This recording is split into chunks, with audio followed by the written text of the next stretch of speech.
Hey everyone, it's Simon Hurley from Inklipse and welcome back to another video and happy Valentine's Day. I'm single here on Valentine's Day and the only thing I really want to see kissing are my craft supplies. So let's get crafting today. I'm going to teach you some stamp kissing techniques with your projects. This is a super fun technique and I love doing it, so I want to share it in today's video. So let's turn on my work surface and get right into it.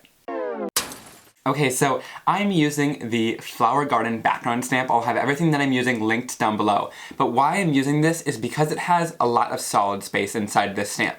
You don't want anything that's too detailed, especially with this first stamp that you're using. So what I'm going to do is just ink up this background stamp. I'm going to use my Simon Hurley Create inks. I'll mix in some of the new colors with some of the older colors as well. So Crown Me is one of the newer colors, which I'm super excited about. These aren't available yet, but I'm going to keep you guys updated. They should be available at the end of the month. We are kind of getting them shipped out to all of the retailers. So then I'll go into Bee Sting. I'm going to kind of blend these two colors together. Now if you wanted to keep it simple, you totally could just use one color solid on your whole stamp. But I love doing this kind of thing where I just take the pad and kind of blend these two colors together right at that edge.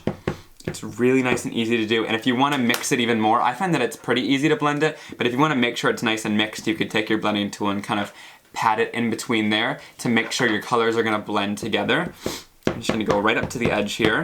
I'm going to keep it pretty chill today too. I'm not going to do too much editing. I hope you guys are having an awesome day no matter how you're spending your Valentine's Day, whether you're with somebody, celebrating with your family, or if you are crafting like I am today. And then also, if you touch the edge of the ink pad to that other color, I just go in with a little cloth and wipe it off until it goes back to the original color. It's not going to contaminate your ink pad or anything. I'll wipe off this last area because we're going to add another color here. There's my dogs. And then to finish it off, I'm going to go in with Guppy, and this is another one of those new colors, which is so much fun. So just play around with different colors you want to add together. One thing that I kind of discovered while I was at Creativation is that mainly when I'm stamping with these inks, you know, a lot of different things on the market like paints and stuff like that, you don't want to mix together colors that don't really go. I find that when I'm blending or stamping with my inks, they don't really create brown or too much mud. So I really like that because you don't have to worry too much about the color wheel. So now I've stamped these all and blended them together on my stamp, and I'm going to go in with my Splinter background stamp. So these are just two red rubber background stamps. Of course you could do this with clear stamps as well, but I love it with red rubber because it's really easy to get the great impression. So what I'm going to do is just place this uninked stamp right onto the already inked Flower Garden stamp, and then I'm just going to give it some good pressure. You want to give it some good pressure so it kind of sinks into that other stamp. You could even kind of wiggle it around a little bit. You're just trying to lift off that ink in this pattern. So what it's going to do is it's going to grab the ink off, so there's going to be ink on this stamp then, and there's also ink on this stamp, but it removed the ink where that wood grain stamped down, which is super cool. So, and then I'm just going to go in and place down my cardstock. I'm just using some stark white cardstock for my stamping. It's a really nice heavyweight, bright white cardstock if you guys haven't used it before. And I'll just make sure to give some good pressure. And here is that awesome background. I absolutely love how this looks, and you can see that awesome, cool wood grain pattern in the background as well. Now I'll also bring this stamp back in because it's got some ink on there in the pattern where the flowers was. So this only picked up ink on the wood grain and where the flowers was. So it's going to have kind of a sparse wood grain background, which is kind of cool. See, so it's in that pattern of the flowers. So you can see kind of that flower there, the leaves. It stays in that pattern with the wood grains, which I think is super cool. So here are the two backgrounds you can get from just one stamping, and I love the texture that it adds into that other background stamp there to get some really interesting backgrounds. And then to finish off this panel, I'm just going to take some of the colors that I used. So this one happens to be Guppy, and I'm literally taking my ink blending tool with a minimal amount of ink on it, holding it kind of upright, and then I'm just tapping the edges very lightly. And this is just going to give it a little bit of kind of a grounding against any cardstock that we put it against, which is really nice. So instead of having to do a border or another matting of color, all I'm doing is just going in with the colors that I already used. And this just kind of frames around the edge of the piece and then you're able to just put it right onto a white card base and call it a day, which I think is really nice. So because they blend so easily onto the card, you get this really beautiful kind of effect. It's almost like in photography when they add a little bit of kind of tint around the edge to make your eyes focus and go more into the center of the card. And that's kind of what this technique does, which I think is super awesome. And when I've been doing colored backgrounds, I've been obsessed with just kind of highlighting the edges like this lately. And look how much cooler that looks. And then it just draws your eye right to the center because that part is stark white still. So to finish off the card, I'm using the I'm so proud of you sentiment from my encouraging words set, and I just love how big and bold these are, and again, these are releasing very soon. Okay, so I'm taking that I'm so proud of you sentiment, and since I don't want to cover up too much of the card, I'm going to go in with that jet black archival ink because I want it to really stand out, and I'm going to be stamping down onto some vellum, which is kind of that clear surface.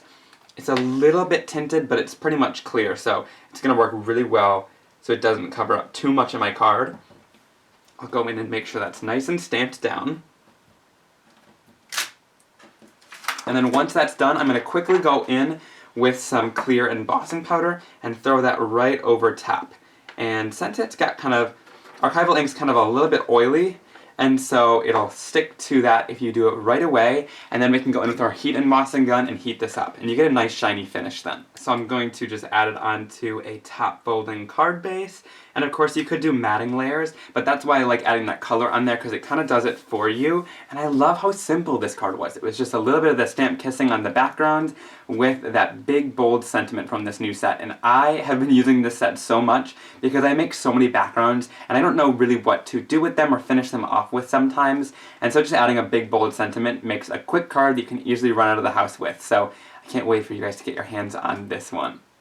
Now for the next project, I'm going to pull out some Altenew stamps because they got some cool layering stamps, and all those bottom layers are super solid, so you're able to use those as these awesome stamp kissing techniques as well.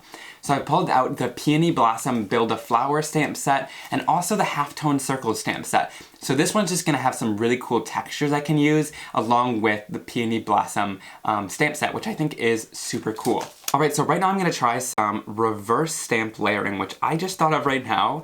I don't know why nobody's done this, but I think it would be kind of cool. So I have the most solid layer of the flower right here, and then I have the more detailed area here, and I'm going to be stamping this into here. So I'm going to grab the Triple Berry ink, which is one of my ink pads from the first release. I love this kind of warm purple color. I'm just going to go into here and add some ink down. And then I'm going to grab the top layer and I'm going to use it to stamp onto here. Now one thing I do want to say is it's not going to line up perfectly since these are like flipped, but it will get some detail in there since it's pretty much the same shape all around, which is kind of nice. So you want to make sure you kind of have an even shape all the way around on your flower layering, and then you'll be able to layer it up like this. Oh my gosh, that's cool. So look, if you look there, you can kind of see it already showing up. Then I'll just take this and stamp it right down onto my card. And there is that awesome finished stamp. So you can see that detail in there, it's not completely removed back to white because it's not going to do that, but it's going to pick up some of the ink on there, so it'll kind of make a lighter color in between, which I think is super cool. So instead of stamping that second layer as the darker color with the detail, you're actually just removing the color, which is a kind of cool way to do the stamp layering. Okay, now I'm gonna do some leaves, and for my masking, I'm gonna be just a little bit lazy. I'm gonna grab some purple tape, and this is what I like to do for masks sometimes. I just like to go around, so this is a great tip. If you don't wanna go around and mask the whole flower off, I'll just go in here and tape off the section where I want the leaf to be, and you can kind of just roughly go around the edge, and that's gonna be good enough from when I stamped on my leaf, and I just want to avoid it there. So I'm just going in with some purple tape all around to cover up that area. And then I'm going to go in with my leaf, and I'm using this leaf right here. Now usually I would use these layers that build on top of each other, but since this is going to be reversed, I want to actually use the leaf that's going in the other direction for the detailed image, and you'll see why in just a second. So I'm going to put that onto an acrylic block. I'll go in with some Later Gator, which is my darker green ink. I'll ink this up. And the cool part is you could even go in with several colors on one layer. So let me go in with one of my newer colors. This one's called Tropical Tango. I'll roll some ink kind of on the edge there so we can still get some shadows and dimension. But then I'm going to go in here, and since I'm using that reversed image and stamping face to face here, it's not going to, again, it's not meant to line up perfectly because these stamps aren't even made to stamp together, but it removes enough of that detail so that I can go in here and I'll stamp it down. And look at that awesome leaf. And there we have that really awesome leaf. And if there's any areas that you didn't get close enough on, all I'm going to do is grab some excess ink. This is just that same color that I used on an acrylic block. And I'm just going to go in with a little paintbrush and kind of paint right next to the edges. And it's basically like stamping down a little bit of that color next to the edge. Now I'm going to reverse this same effect. So I'm going to grab this leaf right here and one of these details to do this leaf. So I'm using the opposite details again so that it'll face the same way when I stamp it together. So I'll use some of the same colors. I'll use some Later Gator, and then I'll go in with a little bit of Tropical Tango and roll that on the edge again. I love how some of these greens and teals mix together to create a really beautiful color. And then I'll go in with the detail stamp and stamp it right on top. And kind of move it around to remove some ink a little bit. That's gonna remove that ink there so you get that cool detail. And then whoops, okay, I gotta tape off, mask off my little section here. I'm gonna go in and stamp down my leaf.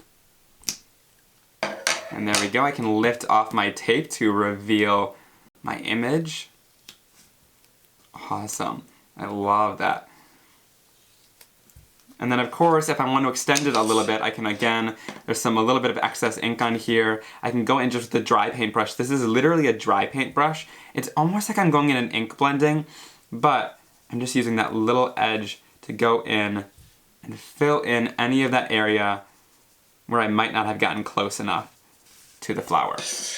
And then I'll just go in on the center of the flower and use some slippery and wet ink to go in here and stamp it right down into the center just to add a little bit of detail. So I love how this looks, kind of combining that stamp kissing technique with a reverse stamp layering to remove some of the color instead of add more layers. And that way you can just use one ink pad and your stamp layering set to get a really awesome layered result. And I love the look once it's all complete. Now let's finish off this card. I've pulled out my station and I'm gonna go in here with the Backsplash stencil from my Simon Hurley Create line. And I'm just gonna lay it over top and add my magnets down to hold the stencil in place.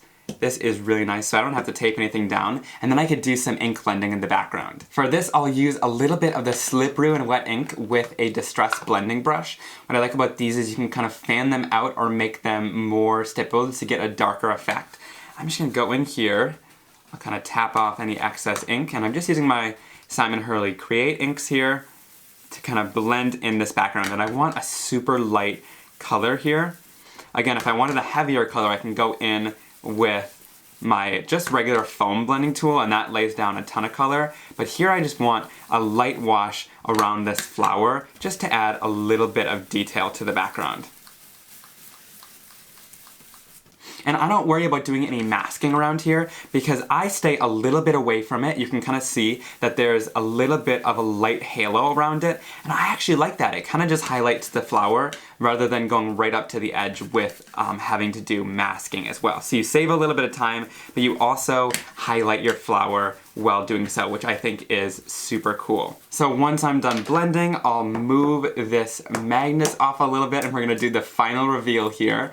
So look at that awesome background. You know what, originally I was gonna use this halftone circle set to add some stamp kissing detail because I love this set for all that detail before I came up with this fun stamp layering reverse technique. But I still wanna use one of these fun and playful sentiments. So I'm gonna go in with, I think this, let's do the hello sentiment. I love that. I just love the playful style this one is done in. So I'm just going to ink this up and stamp it down in some jet black archival ink to finish off the card. So I'll just go in here and let's kind of stamp a little bit on top of that flower to ground things a little bit. I wouldn't want my sentiment too far up or too far down. You can kind of see that I'm laying it over the top of the flower here, and that's because this is that main focal, so I want people's eyes to stay around this area instead of having it kind of out in left field over there. But I love how this looks with that flower on there. I love this awesome new technique. I'm not sure if anybody's done it before, but I was super inspired when I was stamp kissing today and I pulled out that solid image and then I saw all the other detailed images. How cool of an image you can get when you stamp kiss using the stamp layering set, which I think is awesome. So here's that finished card. Alright guys, I hope you enjoyed that video, and again, happy Valentine's Day no matter how you're spending it, whether you crafted along with me. If you did, you're the real one. Thank you. Be sure to give this video a big thumbs up if you did enjoy it. Also, leave a comment down below letting me know which one of these two cards was your favorite from today's video. Be sure to hit that subscribe button to never miss another video like this one from me, and also I'll keep you guys updated on when my products are going to be available very, very soon. I cannot wait for you guys to get your hands on those near the end of the month, which is going to be awesome. Alright guys, I'll see you very, very soon in another card making and crafting video. Have a great day. Bye!